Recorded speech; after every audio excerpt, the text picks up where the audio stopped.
자, 여러분, 비트코인과 알트코인을 매집해야 할까요? 아니면 다 털어야 할까요? 선택과 집중이 필요한 구간, 여러분은 어떻게 생각하시나요?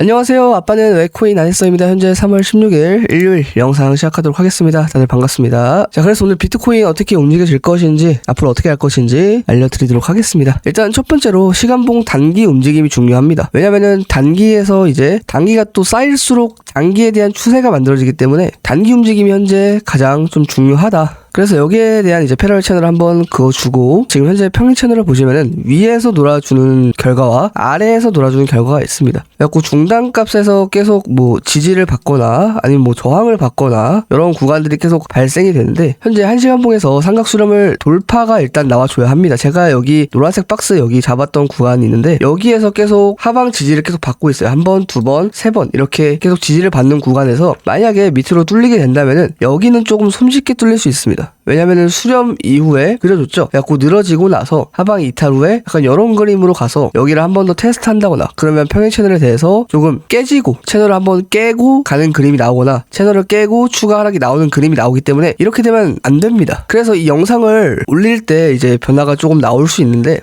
여기 노란색 박스 제가 잡아놓은 구간, 이전에 계속 저항 자리 맞았던 구간들이죠. 자, 저항 자리 계속 맞았던 이 구간을 지켜주면서 한번 상방 돌파가 나와줘야 한다. 그래서 1시간봉 패러럴 채널에서 중단값 위에서 놀아줘야 한다. 그래서 여기 가격대가 이제 83,700 정도 되는 부분이고요. 하단 같은 경우는 여러분들이 여기 꼬리, 그 다음에 여기 꼬리 이어서 상단까지 연결하면은 뭐 대충 가격대가 나오겠죠? 요 정도 가격대. 그래서 현재 단기에서 중요한 가격대는 83,750 정도 되는 부분이다. 그리고 이전에 여기 이런 데에서도 한번 늘어지고 돌파 나오고 이런 그림이 계속 자주 나왔었는데, 여기에서도 늘어지고 나서 돌파 나오는 시그널로, 그러면은 지금 현재 거래량이 이렇게 쭉 줄어들고 있는데, 여기 상승 때 한번 좀 튀어주다가 단기적으로 계속 줄어들고 있는데, 여기서도 이 정도 거래량에 대한 퍼포먼스를 조금 보여줄 수 있겠죠. 이렇게 이렇게. 그리고 거래량이 줄어드는 와중에 수렴을 현재 그려주고 있으니까 어느 정도 단기 상방 가능성이, 이게 삼각 수렴인데도 불구하고 어느 정도 상방에 대한 확률이 조금 더 있는 편입니다. 그래서 여기에서 상방을 좀 그려주는 그림이 나와줘야 한다. 그리고 일봉입니다, 여러분들. 일봉에서 이제 바닥에서 사는 사람들이 있고, 보통 이런 중요 라인 때, 제가 여기 중요 라인 때라고 말씀드렸죠. 왜냐면은 여기 선을 있고 주봉을 봤을 때, 자, 주봉, 음봉 자리, 이제 시작점이죠. 그래서 여기 쭉 빠진 이 결과와 일봉에서는 어떻게 됐어요? 하락 장악형이 나온 자리입니다. 그래서 이 하락 장악형을 다시 말아 올려주면은 하락 장악형에 대해서 좀 어느 정도 차트가 해소가 되기 때문에 그때부터 좀 더 큰 상승을 그릴 수 있는 거예요. 근데 이런 그림이 나오고 나서 현재 밑에서 놀아주고 있기 때문에 아직은 조금 지진부진하게 조금 갈 수 있지만, 여기 자리가 굉장히 중요합니다. 그래서 뭐 바닥에서 사는 사람들이 있고 이런데 돌파해서 사는 사람들이 있어요. 자, 사람의 유형은 사람마다 다릅니다. 자, 여기 같은 경우에는 어느 정도 안정권이죠. 나는 좀 확실한 데서 살 거야. 확실하게 상방 된다면은 상방 가능한 자리에서 좀 매집을 할 거야. 근데 여기에서는 이만큼 비트코인이 조금 저렴해졌으니까 가격이 떨어진다라는 거는 메리트가 올라가는 겁니다. 뭐 아하 토큰 뭐 이런 게 아니기 때문에, 비트코인 같은 경우는 가격이 떨어지면 메리트가 올라가는 거예요. 누구나 더 싼 값에 사고 싶은데 가격이 많이 올라 버렸으니까 못 사는 거죠. 근데 가격이 지금 싸지고 있네, 박앤셀 중이네 라고 하면 메리트가 당연히 올라갈 수밖에 없습니다. 그래서 보통 이런 데서 매집을 하는 사람이 될 것이냐. 그래갖고 제가 봤을 때는 여기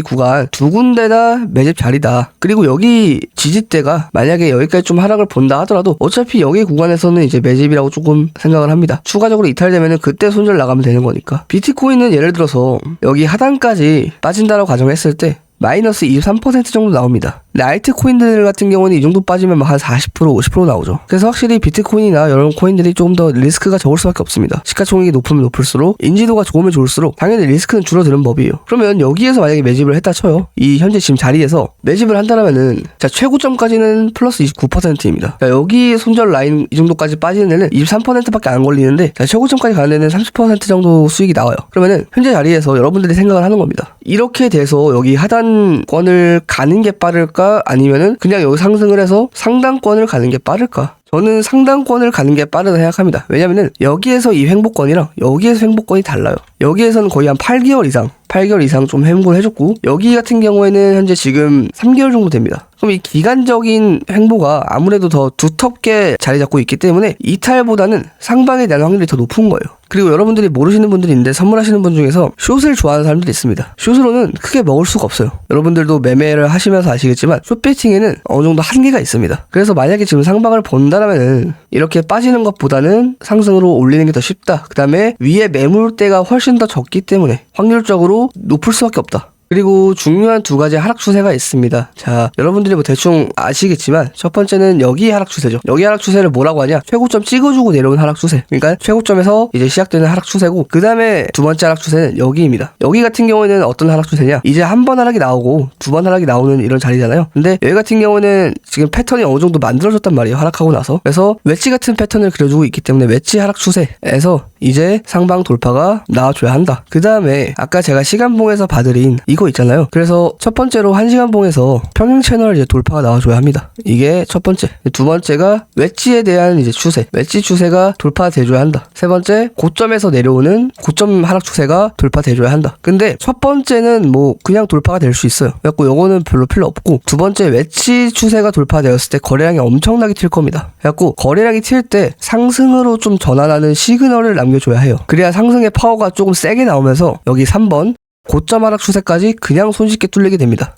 그래서 중요한 거는 이 웨지 하락 추세에서 얼마나 돌파가 나왔을 때 거래량이 얼마나 발산될 것이냐, 이거에 따라서 여러분들이 여기에서 저항을 맞는 이 그림이 달라질 거예요. 거래량이 얼마나 나오냐에 따라서, 힘이 얼마나 밑에서 붙어주고 올라가냐, 요게 굉장히 중요하기 때문에, 그 다음에 이제 하락 추세에서도 한 번, 두 번, 세 번 찍어주고 쭉 내려왔어요. 그 다음에 다시 네 번째 도전하는 거예요. 그래갖고 4의 법칙, 4의 추세가 이제 완성되려고 하고 있다. 그래갖고 가준다면은 네 번째 때 조금 돌파 시그널이 자주 나와요. 여러분들이 차트를 보시면 아시겠지만 돌파되는 시그널들을 보면은 이렇게 한 번, 두 번, 세 번, 네 번 돌파. 여기도 마찬가지로 한 번, 두 번, 세 번, 네 번 돌파. 그래서 제가 뭘 말씀드리고 싶냐면은 보통 네 번째 때 한 번, 두 번, 세 번, 네 번째 때 어느 정도 방향성이 나온다. 그래갖고 이 네 번째 추세가 조금 중요하다. 그리고 이제 여기 일봉의 하락 장악형, 주봉의 하락 시작점인 구간을 만약에 넘지 못한다라고 가정했을 때 저 같은 경우에는 이제 여기까지 한번 테스트가 나올 것이라고 일단 봅니다. 여기까지는 좀 열어놓고 상승을 좀 보는 게 아무래도 스트레스적이나 그런 것들이 조금 더 좋기 때문에 여기까지는 열어놓고 상승 관점을 보고, 만약에 이제 여기가 좀 시원하게 돌파된다, 그래서 차트가 여기 위로 조금 놀아주고 있다 하면은 여기까지 한번 찍어주는 거는 이제 관점을 없애고 그때 생겨나는 하락 추세나 상승 추세를 이제 조금 더 다른 관점으로 볼 수 있겠죠. 그래서 비트코인 결론은 뭐냐? 상방이다.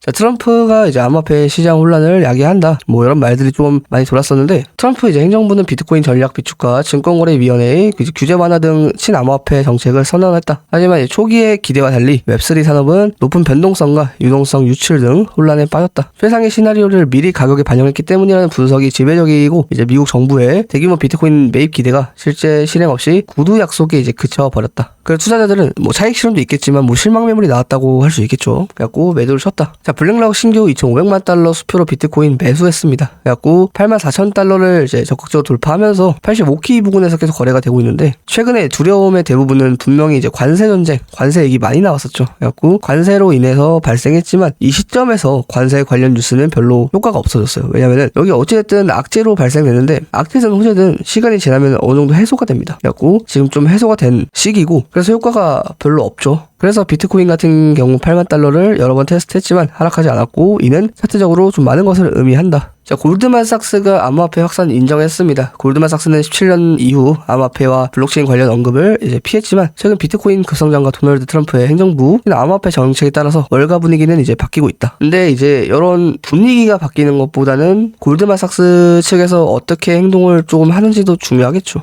자, 그리고 업비트인데 지금 대부분의 알트코인 흐름들이 좋습니다. 그래서 알트코인 단기 반등장이 조금 올 것이라고 예상해요. 뭐 바운스 토큰이나 몇 가지 추천드린 것도 지금 잘 올라가고 있는데, 일단은 뭐 무브먼트도 괜찮아 보이고, 그래서 알트코인 단타치기에는 현재 조금 더 시장이 지나봐야 알겠지만 나쁘지 않은 흐름으로 가지고 있다, 단타치기에는. 그래서 조금 괜찮은 시장으로 변하고 있습니다. 근데 저라면은 일단은 조금 더 지켜볼 것 같아요. 지금 자리가 좀 애매한 부분도 많고 아직 대부분 다 살려주지 못하고 있기 때문에 일정 구간을 좀 살려주고 나서부터는 단타를 치지 않을까. 그러면은 그때 되면 또 괜찮은 코인들 들고 오도록 하겠습니다. 그래서 항상 안전하게 매매하시고 성투하시길 바랍니다. 감사합니다. 성투.